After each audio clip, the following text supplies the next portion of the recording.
जवान ही लोग नहीं बल्कि बुजुर्ग लोग और बड़े लोग भी यूज करते हैं। इंस्टाग्राम में से बहुत से लोग जानते हैं। एलन मस्क उसके बादशाह हैं। इंस्टाग्राम में हम रील्स बनाया करते थे। आजकल रील्स यूट्यूब में भी आने लगी है।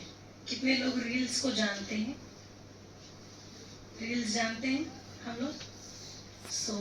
उस रील्स को हम कैमरे के सामने खड़े होकर के अच्छा ड्रेसअप करके और अच्छा मेकअप करके एक हीरोइन की तरह रील्स बनाया करते थे। जब एक बच्चा धरती पर जन्म होता है तब उसका डिजायर होता है कि उसको डॉक्टर बनना है, इंजीनियर बनना है और जो भी उनका इच्छा रहता है, ड्रीम्स होते हैं। हमारी भी इच्छा थी कि हम मॉडल बने।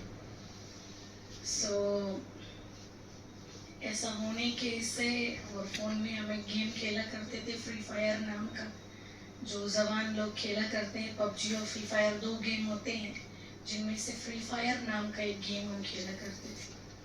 उस गेम ने हमारे माइंड को ऐसा ट्रैप कर दिया कि हम नाइट में प्रेयर करके तो सोते थे और बाइबल को अपने सिर के नीचे रख के सोते थे।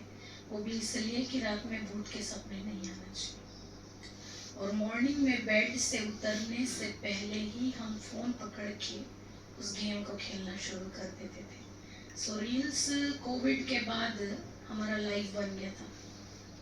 हमको ऐसा लगने लगा कि बस वो रील्स और मोबाइल ही हमारी दुनिया है और वहीं तक है सब कुछ, उसके बाद सब समाप्त है। एक क्रिश्चियन परिवार में जन्मने के बाद भी हमको ये मालूम नहीं था कि प्रभु यीशु मसीह ग्लोरियस बॉडी में जी उठा, महिमा में, शरीर में। वो तीसरे दिन जी उठा। तो हम जब 15 वर्ष की उम्र में थे, उन समयों में हम इस रीति से प्रार्थना करते थे कि प्रभु मैंने खाना खा लिया है, आप भी खा लेना। और हम सोचते थे कि प्रभु हमारे जैसे शरीर में जी उठाए। हमको लगने लगा कि प्रभु हमारे जैसे शरीर में जी उठा तो वो बुजुर्ग हो गया होगा। तो हम बोलते थे प्रभु आप मेडिसिन भी खा लेना और सो जाना। ऐसे करके हमारा व्यक्तिगत जीवन था। परंतु प्रभु के अभिषिक्त जन के आत्मिक बेटे 2021 में हमारे घर पर आए और वो प्रभु के वचन को सुनाने लगे। जब वे परमेश्वर की आज्ञाओं को बताने लगे, उन समयों में हमको ऐसा लगने लगा कि हम एक दलदल की कीच में फंसे हुए हैं और अब हम इस दलदल की कीच में से कैसे बाहर निकलेंगे। जिन समयों से हमने मोबाइल का इस्तेमाल करना शुरू किया था 10 वर्ष की उम्र से, उन समयों से हमारी मम्मा हमारी सबसे बड़ी दुश्मन बन गई। इवन तो हम उनका चेहरा देखना भी पसंद नहीं करते थे और उनसे कुछ बातें हो जाने के बाद में हम कई दिनों तक उनसे बात करना भी पसंद नहीं करते थे। ऐसे करके हमारा व्यक्तिगत जीवन था।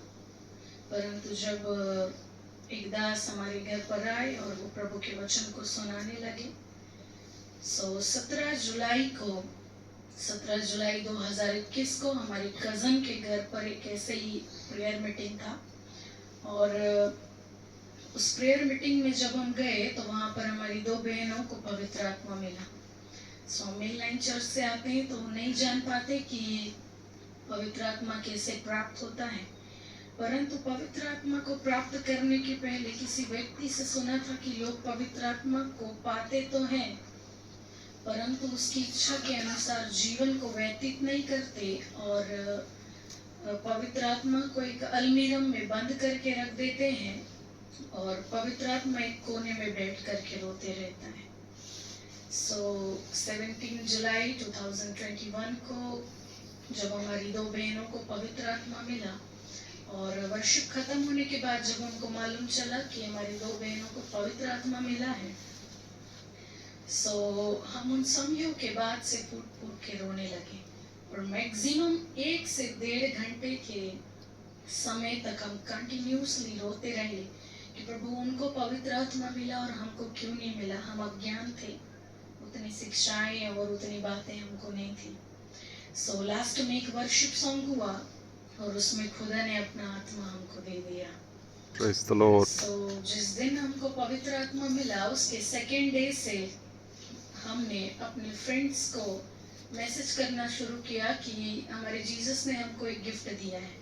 सो अन्य जाति अन्य भाषा नहीं जानती है, इसलिए हम उनके सामने एक्सप्लेन नहीं कर सकते थे कि जीसस ने हमको क्या गिफ्ट दिया है। परंतु उन समयों में हम बैठ करके विचार करने लगे कि संसार के सामने हम इतना रोए। हाँ, वो गलत वस्तुएं थी, परंतु हम अपने प्रभु के सामने मात्र 1 से 1.5 घंटे रोए और उसने अपना आत्मा हमको दे दिया। किसी ने हमको ये प्रचार नहीं किया कि तुमको ऐसे वस्त्र नहीं पहनना चाहिए, तुमको ऐसा नहीं रहना चाहिए। पवित्र आत्मा हमको एवरीडे लीड करते गए और हम प्रभु के अभिषिक्त जन के मैसेज को सुनते थे। सुनने से ऐसा लगता था कि ये हमसे बात कर रहे हैं और ये हमारे लिए। हम फोन पे सुना करते थे, उनको आमने सामने नहीं सुनते थे। ऐसे करके अपने व्यक्तिगत जीवन में लागू करने से प्रभु ने हमारे व्यक्तिगत जीवन को बदला। और जिस फोन के बिना हम 10 मिनट भी नहीं रह सकते थे, उसको छोड़ने के लिए हमको 2 दिन भी नहीं लगे। पवित्र आत्मा प्राप्त करने के बाद हमने अपना एक प्रार्थना का समय निर्धारित किया। 15 मिनट से हमने अपने प्रेयर लाइफ को स्टार्ट किया। और जब हमने अपने मोबाइल को और अपने फ्रेंड्स को छोड़ दिया, उसके बाद प्रभु हमसे बात करने लगे। प्रभु विजन्स के द्वारा लोगों के बारे में और अन्य बातों को प्रकट करने लगे। 2022 में हम प्रभु के अभिषिक्त जन के स्थान में बाइबल स्कूल करने के लिए गए और वहाँ पर हमने अपनी आत्मिक उन्नति को प्राप्त किया और हमारे प्रार्थना का समय बढ़ गया। एक समय में ऐसे ही हम प्रार्थना कर रहे थे और 7.5 घंटे हो चुके थे कि हम प्रार्थना में बैठे हुए थे। उन समयों में हम ऐसे देखते हैं कि हमारे शरीर में से बलून के समान स्पिरिट निकल रही है और वो स्पिरिट मध्य आकाश तक जाती है। तो जब वो स्पिरिट निकलती है, उन समयों में 2 पंखी स्वर्गदूत आते हैं और वे 2 पंखी स्वर्गदूत हमको मिड हेवन तक लेकर के जाते हैं। मध्य आकाश तक हम जैसे ही पहुंचते हैं, उस समय में वहां पर अग्नि में स्वर्गदूत आते हैं और वे अग्नि में स्वर्गदूत हमको मध्य आकाश पार करा के आत्मिक संसार में लेकर के जाते हैं, जो सुखलोक होता है। और वहाँ पर प्रभु के अभिषिक्त जन एलिया बाबा, मोसेस बाबा और जितने भी संत जो बाइबल के कैरेक्टर्स है, जो आज प्रभु की गोद में है, वो सारे लोग उस सुखलोक में पाए जाते हैं। उस स्थान में बैठ कर के हम रोने लगते हैं और बोलते हैं कि प्रभु, आपने अपनी सृष्टि को बनाया और आप ही अपनी सृष्टि को कैसे नाश कर सकते हैं। उन समयों में प्रभु के महान अभिषिक्त दास मोसेस बाबा और एलिया बाबा आते हैं और मोसेस बाबा बोलते हैं कि परमेश्वर का कोप मनुष्यों पर भड़का है और वे अपनी जलजलाहट को उन पर निश्चय पूरी करेगा। इन शब्दों के बाद में प्रभु के महान अभिषिक्त दास चले जाते हैं और एक स्वर्गदूत दिखाई देते हैं। तब वे हमसे कहते हैं, एक स्थान में जैसे बारिश के समयों में थोड़े थोड़े ऐसे गड्ढों में पानी भरा होता है, वैसे एक स्थान में पानी भरा हुआ होता है और वे स्वर्गदूत हमसे कहते हैं कि इस स्थान पर अपने पैरों को धो लें।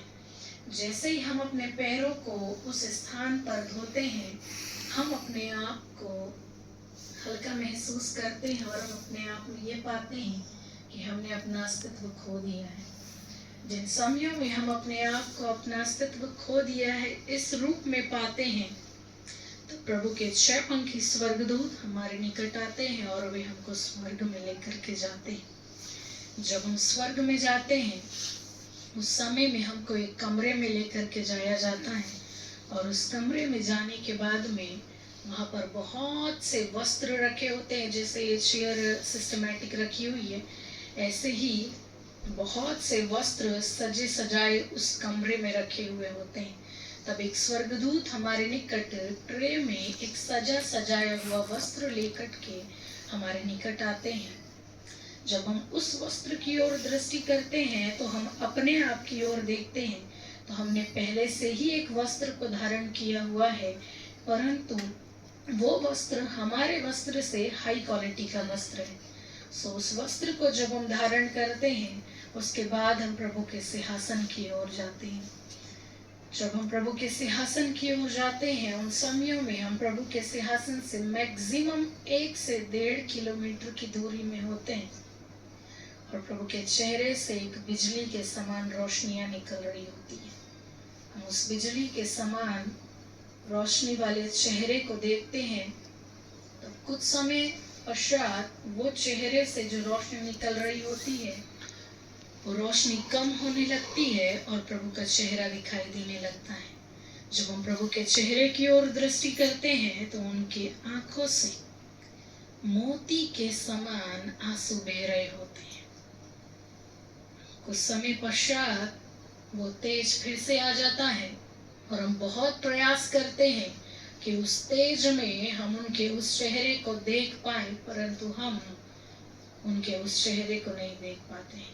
हम इर्द गिर्द उन स्वर्गदूतों को देखते हैं कि क्या वे आंसू उन स्वर्गदूतों को दिखाई दे रहे हैं, परंतु वे आंसू उन स्वर्गदूतों को भी दिखाई नहीं देते हैं, और ऐसे में हमारा दर्शन समाप्त हो जाता है।